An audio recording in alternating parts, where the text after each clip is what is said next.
Hi, this is Little Dwarf playing games while rambling incoherently into a microphone. Why? Well, just because I can, and I continue with Alan Wake's American Nightmare, Blind. It's you! How dare you! No, wait. It isn't you, is it? I suppose you'd better come in. I'll unlock the door. Thanks.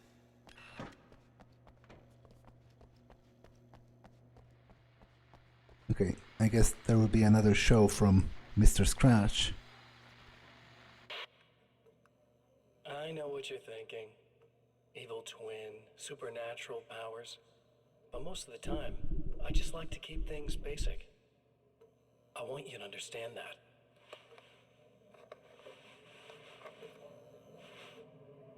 Like this. Need to get your hands dirty? No batteries, no moving parts, just physics. That's technology you can depend on. It's a classic. Speaking of classics, you need to be careful with this one, though. If the victim suddenly twists, you might end up cutting yourself. It's not really a workhorse, but I'm a sucker for this style. Now this is more like it. You've got slip-resistant grip. Believe me, you really want that traction once you're wrist deep in somebody. The blade's stiff enough so it won't open by accident in your pocket, but it's still really easy to open with just one hand. Now that's a big thing for me. I know what you're thinking. It's too big, too heavy. But sometimes you just need the extra oomph. If you're talking intimidation, this is gonna do the job. Also great for dismemberings and whatnot. You know, the messy jobs. I can't tell you how many things I've MacGyvered with this stuff.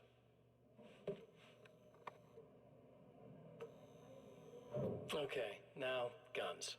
Not a big fan. I mean, how are you supposed to really connect with somebody with a bullet? I want you to understand that. I take pride in what I do. We can't both be worthless hacks, can we? Okay. I kind of press X to doubt on the whole dismembering people with a combat knife thing. I think it would still be very difficult to do it with a knife. Forgive me, but this feels very strange. It seems like this has all happened before. I have the replacement part for your telescope, Doctor. All right. Let's get it installed.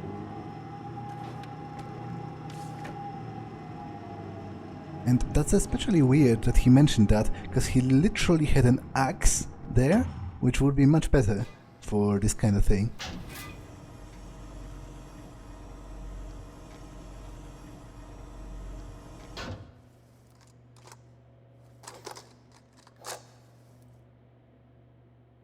I think we can give this a go, although I have this strange feeling that something will Don't go start wrong. it up yet. There's a problem with the coolant system. Yes, that's right. I remember. All right, let me think. If they're sabotaging it, they'll be at the primary coolant pipe outside. If you can secure it, we should be ready to pick up the signal. That is why you're here, isn't it? Yes, it is. I'll take care of it. Before you go, if you have the time, I'd appreciate if you came up here and explained a few things. All of this is very strange to me.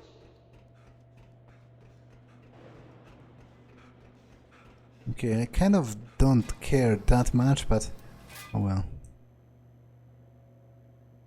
I will indulge her while I'm here. Hello. I don't quite know what's going on, but I seem to remember having had this encounter before. It's not deja vu, Doctor. This has happened before. We're caught in a time loop. That's utterly insane. How could that be? I can't really explain it. I suppose I could call it magic. I don't believe in magic. Neither do I, but I can't argue with what I've experienced. Listen, what matters now is the signal. The last time we only caught a part of it. I need the rest of it. Whether you believe me or not, you want to look into this as much as I do, right? Yes. All right. I realize that you have trouble believing this. That's an understatement.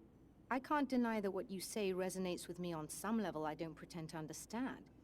But for all I know, I'm simply delusional. But it's not just you. I've experienced the same thing as you. Doesn't that prove something, at least? Maybe. On the other hand, given your appearance, and the fact that you're trying to convince me that I'm not insane, perhaps you're merely a hallucination that accompanies my delusions. You're not having a psychotic episode, Doctor. For what it's worth, I'm a skeptic by nature. I completely understand your reluctance to believe me. There are people caught so deep in their psychosis that they retroactively manufacture memories and beliefs that conform to the situation at hand. Sure, but you have to stop second-guessing yourself at some point, if you want to get something done. Okay. I'm not sure why didn't Alan Wake go and fix the coolant system first? After all, he already knew he's going to have to do that. And doing that beforehand would save both him and me the hassle of going back outside now.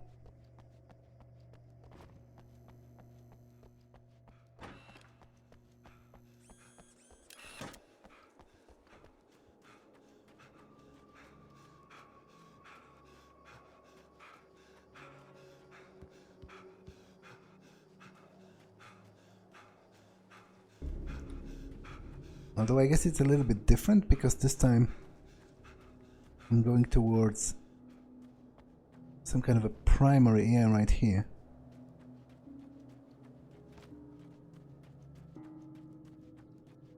So the last time I operated 3 valves, but I guess this time it's a little bit different.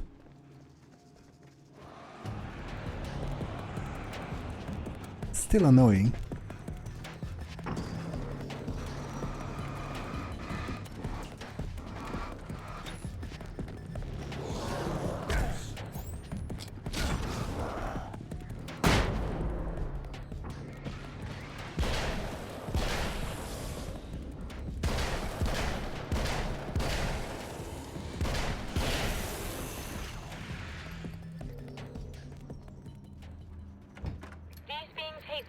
Am I correct? You should be able to turn on the lights and secure the area that way. Doctor, can you hear me? I think we're good to go. All right. I'll start looking for the signal. Please, head back.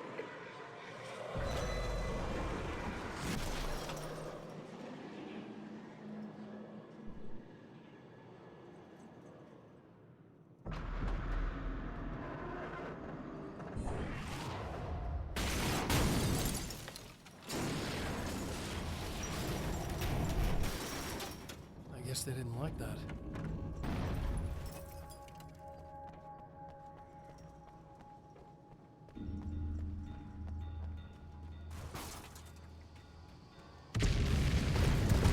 Damn mountain's trying to kill me.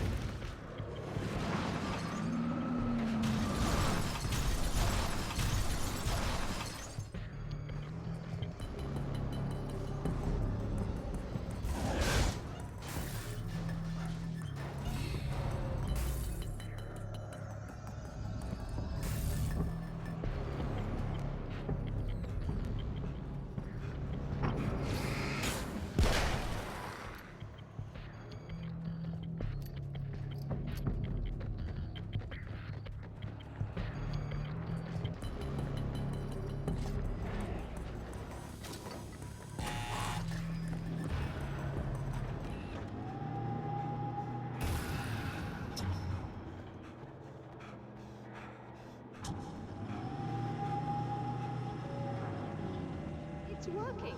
Please, come up here.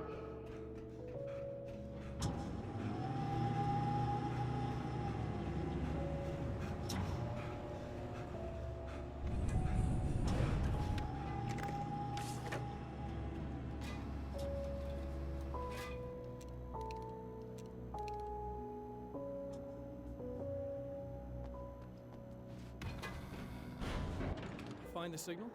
Yes. I don't think it's quite the same thing we had, the last time. Still, we're definitely picking it up. Are we getting the complete signal now? I'm afraid not. Take a look at it yourself. I'm printing out a hard copy now. I'd like to ask you a question or two before that, though, if you don't mind. What's on your mind, Doctor? Most people would find these events extremely disturbing, provided that they survive these creatures, that is. You seem to be quite adept at dealing with the situation. Why is that? Yes, I was involved in... It's a complex story. I was in this small town, and a horrible thing from another dimension kidnapped my wife and manipulated me into writing this horror story that came true. I learned to fight it with light, and I managed to contain it and free my wife. But I was trapped in its world. Are you serious? Absolutely. So, I'm used to reality working in strange or even impossible ways. And I fought these things, not exactly like this, but close enough for a good while now. Of course, I have certain advantages. Was there anything else? What did you mean when you said you have advantages? At the risk of sounding like a lunatic, reality is much more fluid than people think. It can be influenced. I didn't take you for a mystic. I'm not. I'm a writer. And under certain conditions, I can, for lack of a better word, rewrite reality. Change things. That's absurd. But it works. Assuming I believe this, why don't you simply, I don't know, write yourself some superpowers? It's not quite that simple. You need to follow certain laws of drama, I suppose. You need to think about consistency and symbolism. Often what you write isn't anywhere near as important as what you imply. There are things out there that will take advantage of your mistakes. You really believe in this? Don't look at me like that. You've experienced some of this yourself. I will gladly admit that something exceedingly strange is going on. But this idea that you're somehow altering reality with your writing is ridiculous. You're essentially saying you're controlling my actions. Leaving aside the rational arguments against this, what gives you the right? Well, it's more like having a destiny. A path you're on. You're not aware of it, but there it is. If somebody changes it, what difference does it make? It's what every writer does. If you write something that affects one of the characters, they don't really know about that. I'm not a character. Are you saying that it's all right to take advantage of someone if they aren't aware of it? Look, all I meant was that if you're genuinely making all your own decisions, and those decisions lead to whatever destiny you have, what practical difference does it make? I suppose that depends on whether our destinies are determined by things like physics and probabilities, or natural reality, which is presumably neutral and impartial, or by some kind of an intelligence. If it's the latter, that intelligence makes choices based on some criteria. If we suffer as a result of those choices, there's a moral and ethical element involved, regardless of whether we're aware of its manipulations. Wouldn't you agree? You're taking this very well. I thought you'd be hangry. I suppose I would be if I thought you could actually do this. Yeah, I guess she has a very good point, because there's a huge difference, obviously, in more vague and general terms. This is a discussion about determinism versus free will, and generally I don't really believe in free will. Like, I do generally believe that the universe is determined, but I believe that much in the same vein as Alan Wake himself, I believe that doesn't matter because we cannot perceive the entirety of the universe at once. So essentially what I believe is that the fact that we feel we have free choice is essentially the same as having a free choice, as long as those choices are determined by the laws of physics and the laws of the natural order, which I do believe they are, which again brings back this conversation where she made a distinction between those laws of nature that would govern our sort of destiny or our fates, which are impartial and neutral, and they just are. They don't have a will. They do not determine our reality because of something, because of some goal. They just do, because that's part of the natural order. But there is an important distinction, because I feel like she's correct. If there is an actual intelligence, for example, a god that determines our fate, that determines our choices, then there is an element of moral judgment in that, because that being, if there is a being that can control our destiny, it has a moral responsibility for the choices it makes the laws of physics cannot be held responsible for working, because they just do. They don't have a choice in that, and they don't intend to. It's not like gravity wills itself to work. It just does. But if there's a God and we suffer, then I feel like it is a poignant question, an important question to answer. Why? If he can stop that, why doesn't he? And if he can't, that's another question entirely. Again, because is he really God? Like, that is a cool discussion to have, but I don't really have a patience for that in the moment. So let's see that. Another printout. Another signal fragment. The message is still not complete, but it's another piece of the weapon he has built against his adversary. Mere words on a piece of paper, but in the right hands, they will hold back the darkness. Yeah, I have a nasty feeling that it's going to repeat the third time.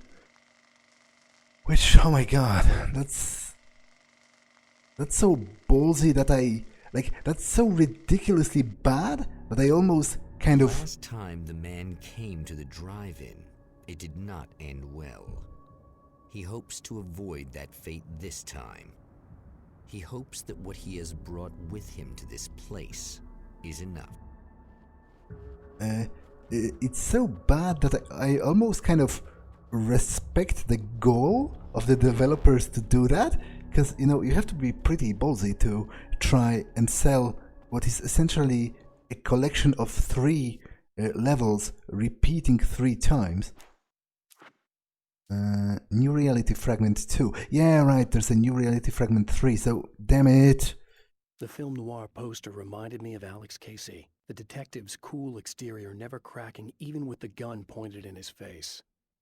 In the back room, all the lights had been turned off, except for the lone spotlight which illuminated the bright red fire extinguisher on the wall. I'm kind of done with this, but I am going to play it to completion, obviously. I've sunken enough time into this. Serena's probably out of her mind again, but I'm gonna need that key so I can get the power back on. Okay, dangers of creation. To change the world, you must craft a blueprint for the new reality. Any work of art will do, as long as it's a genuine act of creation. That's what the energies of the dark place respond to. The results may be subtle and perplexing, or far-ranging and momentous. My area of expertise, the written word, gives much more precise results than music or interpretive dance would, for instance. But words can be extremely dangerous. What you define may become reality, but so can that which you imply, even if you don't realize you're doing so. It's actually kind of interesting to think about what kind of results would the Cauldron Lake have if Alan Wake was a dancer or like a sculptor. Well, I guess it's easy enough to imagine what would happen with a sculpture. The sculptures would essentially come to life. But what about dancing, indeed?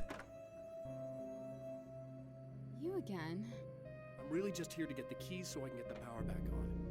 Do you want to hold me down? It's okay. I know you like that. Yeah, I'll just grab the keys. I could be like your wife, little wifey, waiting at home for hubby.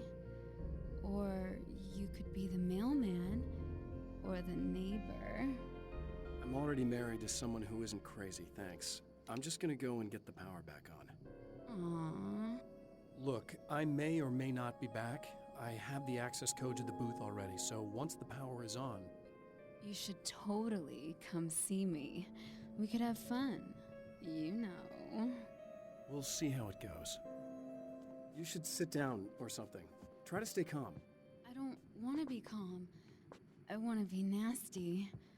I want to be nasty with you. Yeah, okay. You could do anything you want. You can use my... Let's not even go there. I was hoping that you'd remember more, but I guess that was too much to ask. Okay, there's a radio here, which presumably I can listen to again, and the audition is going to be different. I was about to do the weather, but I see we have a caller. Hey, you're on the air with Eddie. What's up? Hey, Eddie, it's Ricky. You talked about fate before. You think about that a lot? Not a lot, to be honest, but I take it you do. Oh, yeah. Oh, yeah. Any conclusions you'd care to share, Ricky? Well, we've got free will, right? That's in the Bible and everything. Yeah, right, sure. So free will, right? Am I right? I mean, if we can do what we want, how can there be fate? I mean, you don't know what's gonna happen next, so there's no fate. There's just people doing stuff. Well, I don't know, Ricky. I don't suppose you have considered the possibility that we're all here in the service of a greater purpose, incomprehensible to us, And that what we take to be freedom is nothing more than the move of a pawn on some cosmic chessboard, limited in scope, subject to the whims of unseen players, existing only for their entertainment. or perhaps we're just a twisted Reflection of actual events that can happen elsewhere. Could it be that such is life in Night Springs. Dude, what?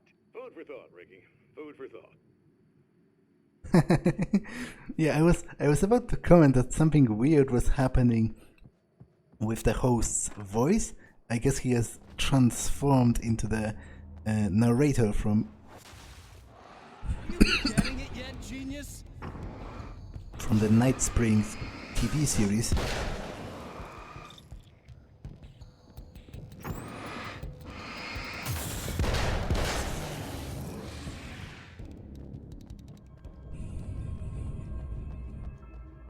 I will check all of the side places because there might be new pages there. I don't really want a shotgun.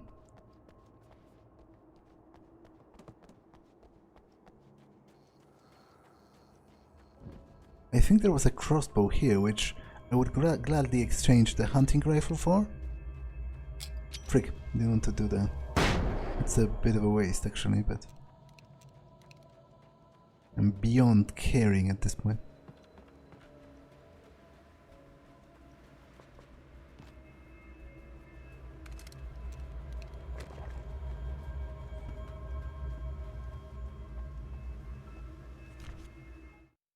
Equilibrium. Or rather, equilibrium. I have changed. I know who I am now. I know that I can write my own fate. Bright Falls taught me that.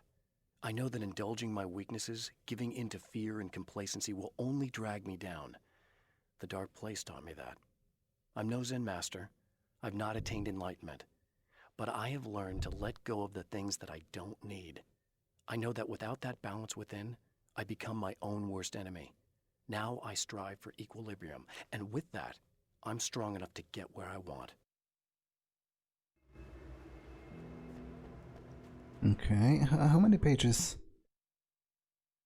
7 out of 16, but as I said, it's pretty obvious by now that I will have to return once again, which is, like, it kind of infuriates me.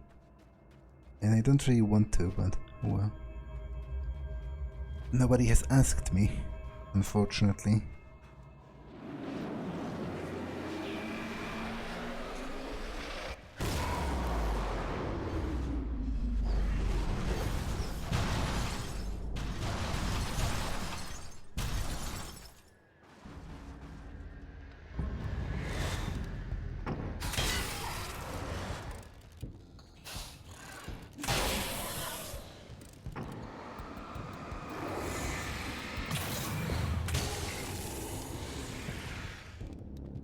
At the very least, that crossbow is a pretty satisfying weapon to use.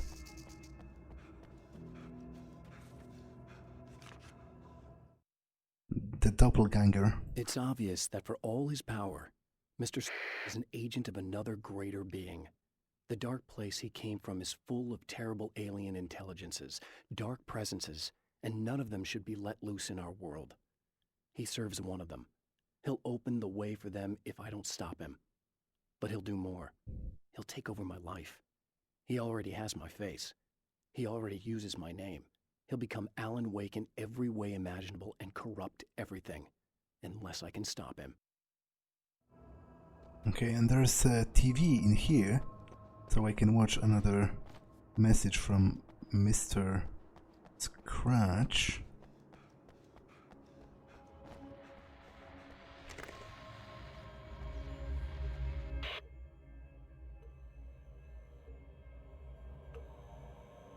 I want to talk about Alice. Just look at her. She's really beautiful, isn't she? Your wife. Well, our wife, really. Just my wife soon. Don't worry. I'm not gonna treat her like the others. She's special. If I wanted her dead, she would be. I've been around for a while now. So talented. You haven't seen her new work, of course. Oh, it takes my breath away. Really, she's that good.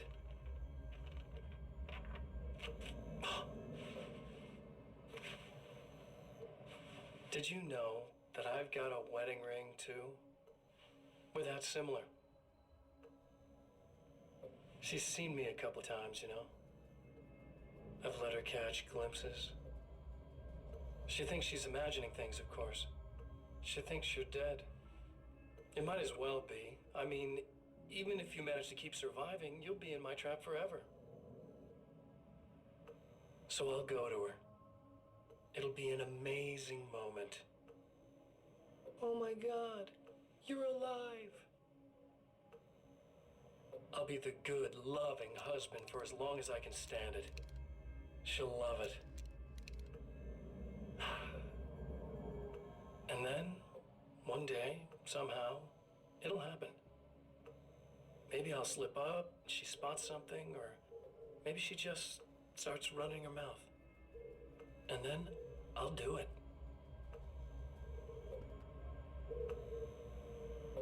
It's gonna be sweet.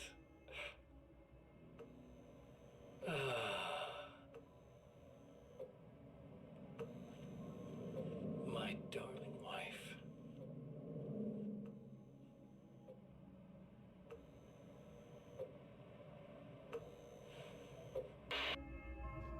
Okay. That's seriously creepy, actually. I've already touched on that, how creepy it is. The possibility of having like an identical twin steal your life, basically, pretend to be you, and then you suddenly learn about all those things Hamster in a wheel. Go ahead and keep running for all the good it'll do you. that you've supposedly done, whereas in reality, it was not you at all.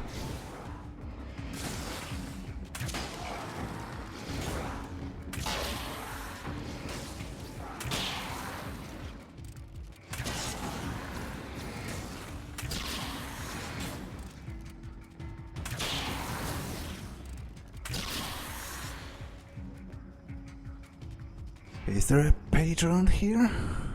Assault rifle, I don't really want that.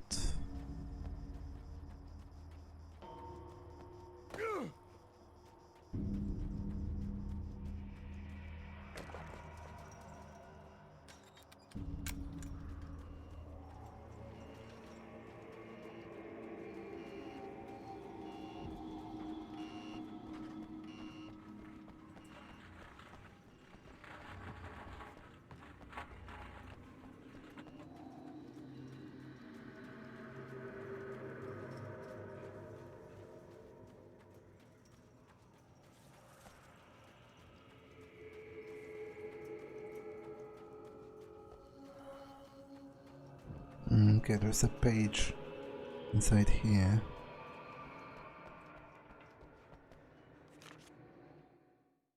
Serena Valdivia. For Serena Valdivia, burning the midnight oil was more of an exception than a rule. A procrastinator and a perfectionist, she often worked when she wouldn't be disturbed. Tonight was especially important. The film festival would open tomorrow, and there was still so much to sort out. It wasn't that the work hadn't been done. She just didn't feel like she had completely mastered everything yet. Wait, what's the midnight oil? Like, is it slang for some drug? I don't understand. Or is it not even slang and they just don't know the term? I have to admit, I am a little confused.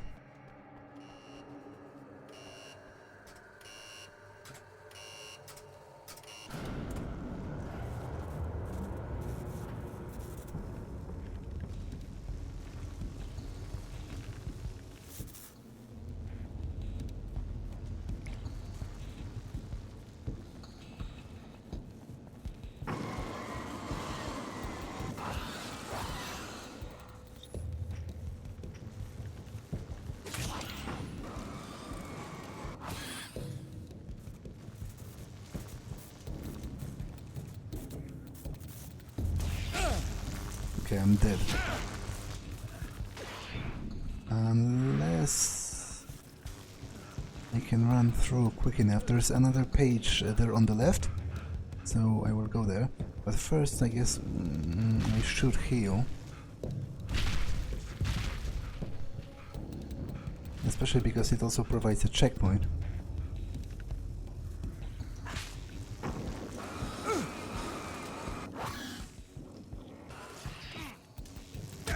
Okay, that was a mistake.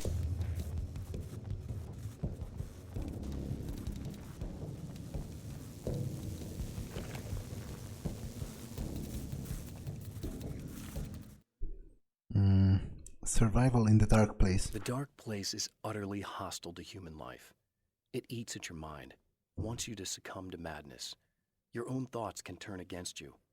Every shadow conceals a threat that attacks at the slightest sign of weakness. You're under endless assault. Every day is a struggle for survival. But I've learned to take care of myself. I focus on Alice, our life together, my need to be with her. That takes me a long way in the dark place, as long as I have my gun and the flashlight.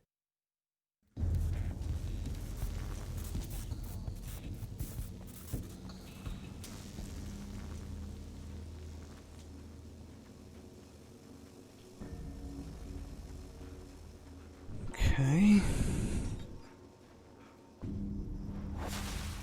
If you die, you lose. If you quit, you lose. If you make it to the end of the loop, you still lose. Sucker.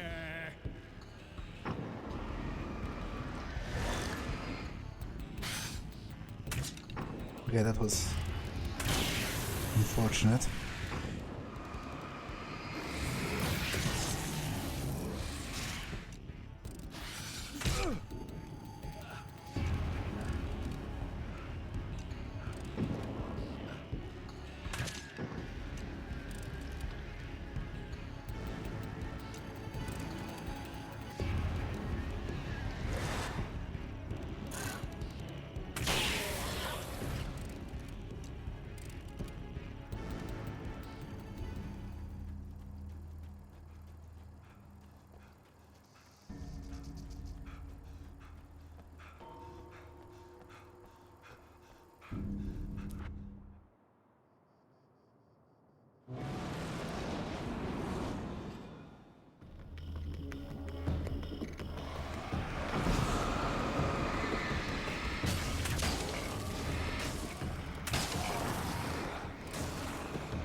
Okay, I'm dead.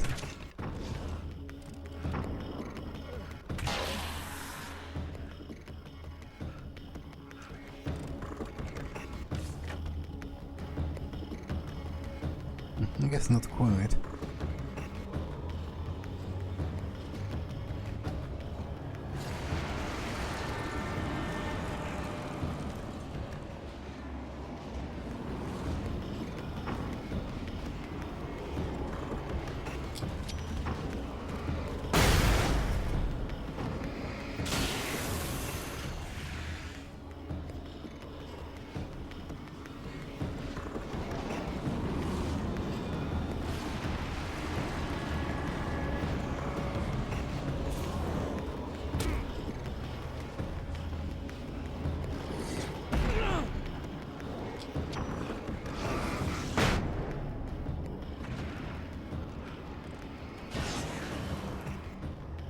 Okay, that's 2 of them.